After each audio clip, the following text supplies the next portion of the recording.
Ganze Kilifi. This is one of the hardest points in the county. Children going for several hours without food. Women walking several kilometers in search of water. The water pans have run dry. Crops have been grounded by the harsh weather.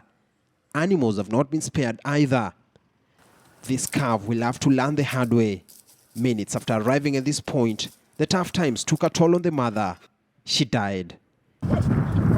Here, families that are lucky can have a meal a day. Some may go for days without food. Some 200,000 people are staring at a possible crisis in Ganze and other parts of Kilifi. Chakula nimekula juzi kutokea jana. Jana nimekunywa rangi tu peke yako nikalala. Sasa nimekunywa rangi mchana usubuhi. Sijakula mpaka sasa pamoja na watoto wangu. Sina mtu ambaye nimemtegemea. When such calamities strike, it is children, mothers and the aged who bear the greatest brunt. It is almost 4 p.m. and this woman is preparing the family's only dish of the day. Any moment from now, her grandchildren will be arriving from school. Outside, she has dried these pieces of meat given to her by authorities. She has to take a slice at a time, at least to last her for the next few days. The weatherman had raised the red flag and the signs were even clear, but seemingly no one took them seriously. And now this is the situation that keeps replicating itself here in Ganze and many other parts of Magarini. And there is a warning that the next few days may even get worse. Long queues characterize the few remaining water points here. Learning has been disrupted at some schools. 2 have already closed shop. Many children left to hover around their homes with nothing much to do. Mimi sina chakula ambacho nimetegemea, chakula changu ni sima tu peke yake. Nipate mboga watoto wangu nawapikie wale, sikupata mboga nawapikia sima tupu na chumvi wanakula. Some like Kadenge Ngumbao have taken up a full-time job to look for the remaining grass in the field and cut them for sale. Every bag going at 200 shillings. Gunia hapa ni shilingi 200 hii gunia kubwa, alafu gunia dogo ni 100. Locals say humanitarian assistance has been slow and inadequate, raising fears that things may spill over. Tunateseka zaidi ya hapo tutakufa njaa. Kilifi County has so far donated over 20,000 tons of relief food. They however say the coffers are now depleted. Why can't they bring a program to Ganze? Ganze has always had this problem for many years, even before the county government came. They have a mandate to ensure that food is produced through irrigation. They need to come to Ganze, consult the county government, and we do the irrigation and the people of Ganze get food. So there is a solution. Only somebody is sleeping on his job. The spinning discourse on why this is turning out a recurrent crisis remains vaguely addressed. Critics say the National Irrigation Board of Kenya, together with authorities tasked with dealing with drought in the country, may have turned a blind eye to clear signs of time. Francis Ontomwa, KTN News, Ganze, Kilifi.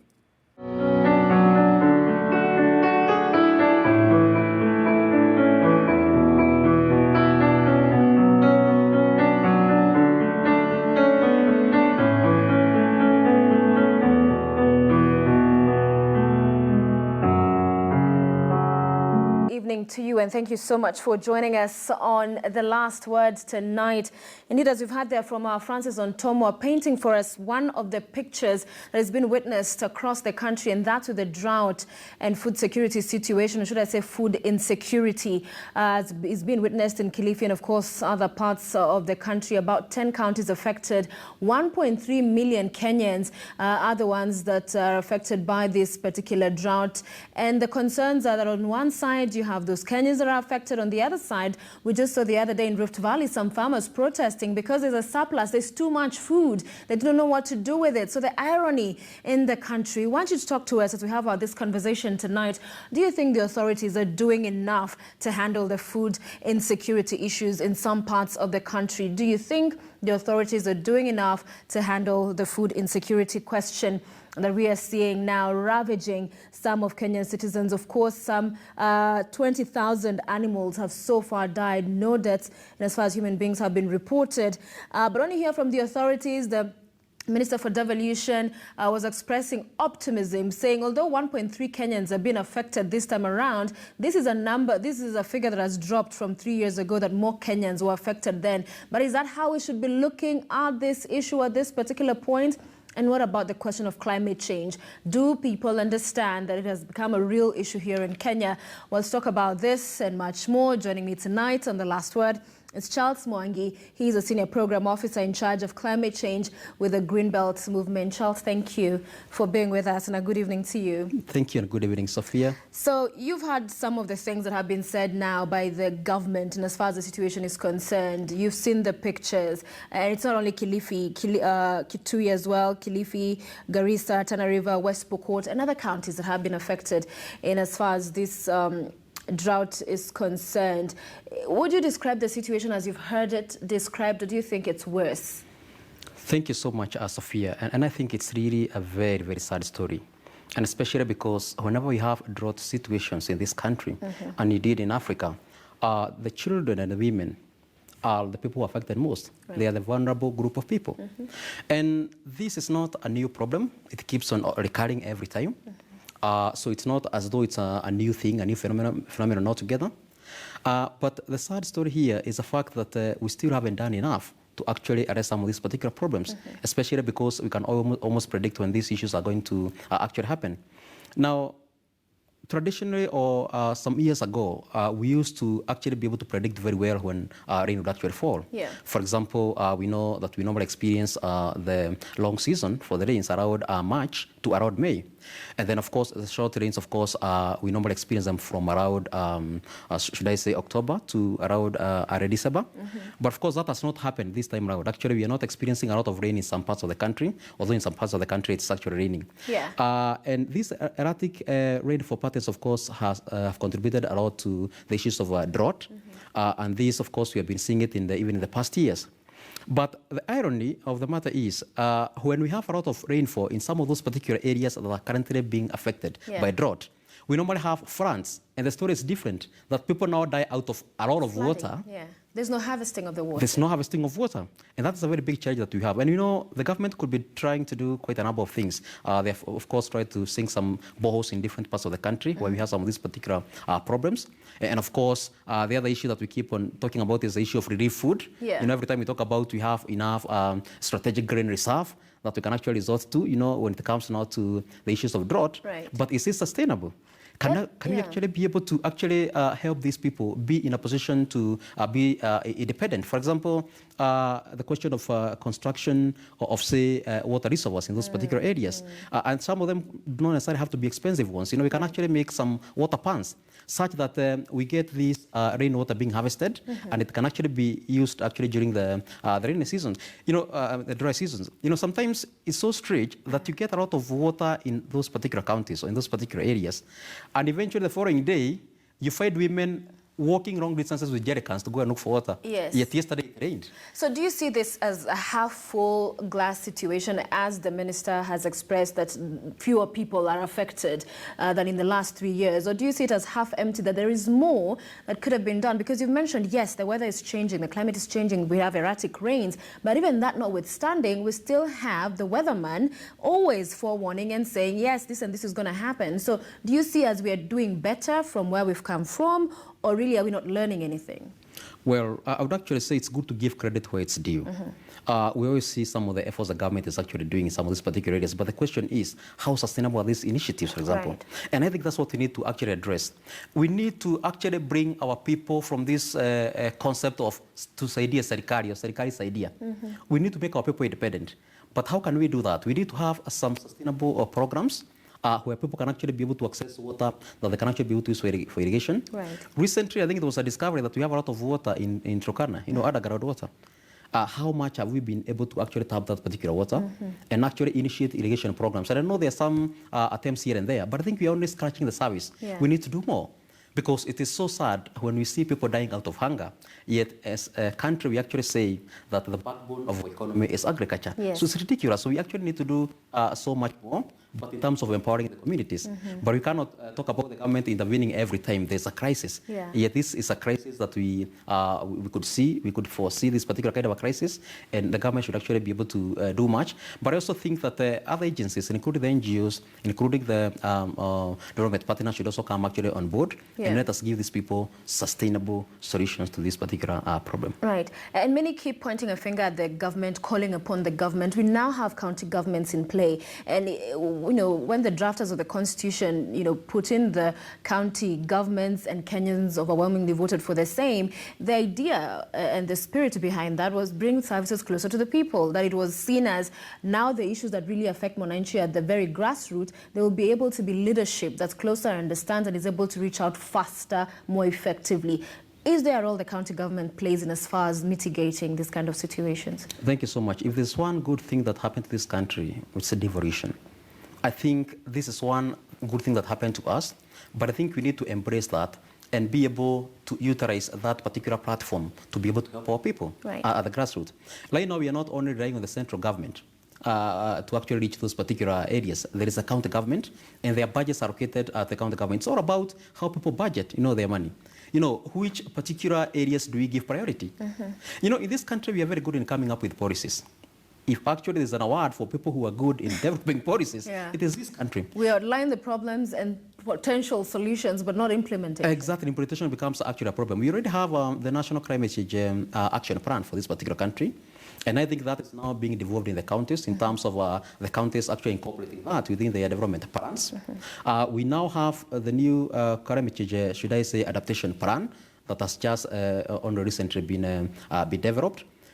We have already submitted our national determined contributions to UNFCCC. And I think you are number 49 in submitting that particular document. We act very fast on these particular things. But I think we need now to sit down as a country and actually look at the implementation part of it. We need to ask ourselves, what are these problems, what are these challenges that are actually coming in to hinder the implementation of these very good plans that we have? Because all these documents are rich. They actually talk about, we even have a climate change, should I say, act. To 2016.